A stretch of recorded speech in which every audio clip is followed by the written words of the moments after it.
ម្នាក់នោះជាប្តីគេហេតុអ្វីអូនស្រឡាញ់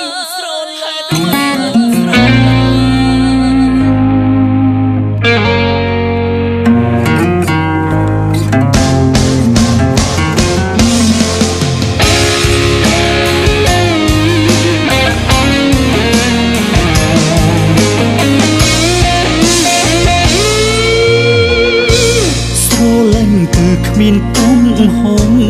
តែคงត្រង់ធ្វើបាបខ្លួនគេមានម្ចាស់នៅថែធួនហេតុអ្វីអូនបិទភ្នែកស្នេហ៍គេមិនដឹងមិនសំខាន់តែសំខាន់ខ្លួនឯងទេធ្លាក់នរងព្រោះតែគេមនុស្សទុំនេះមិនព្រមមើលកុំឡង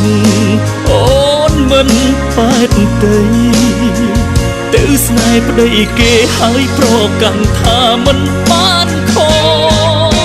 ម្នាក់នោះជាប្តីគេហេតុអ្វីអូនស្រឡាញ់កុំថាបងដេញដោលគ្រាន់តែចង់សួរដោយស្មោះមានក្តីសុខប៉ុណ្ណាស្នេហាដែលមានត្រឹមតែឈ្មោះរស់ឈឺផ្សារស់វេទនីពេញចិត្តឬ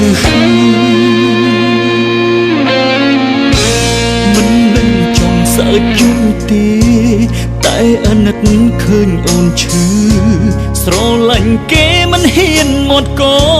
ស្ដាយមនុស្សល្អដូចអូនណាស់ពេលបានស្ដាប់រឿងអូនចប់ថប់ដង្ហើមទ្រូងណែនស្ទើលើលោកមនុស្សប្រមិនខ្វល់បដិច្ចមាននាងធ្វើបែបនេះបងកុំឡងអូនមិនបែបទេទៅស្នេហ៍ប្តីគេហើយប្រកាន់ថាមិនបានខម្នាក់នោះជាប្តីគេហេតុអ្វីអូនស្រឡាញ់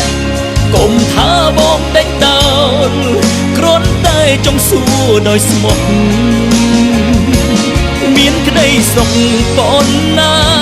ស្នេហាដែលមានត្រឹមតែឈ្មោះរស់ឈឺផ្សារស់វេទនី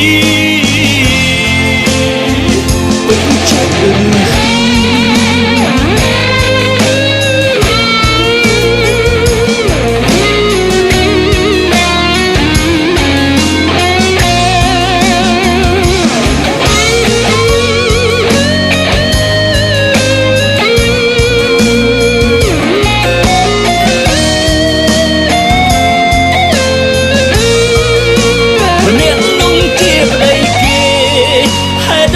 អូនស្រឡា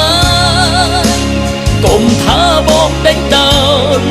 គ្រាន់តែចង់សួរដោយស្មោះ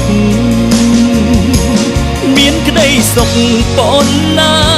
ស្នេហាដែលមានត្រឹមតែឈ្មោះរស់ឈឺផ្សារស់វេទនី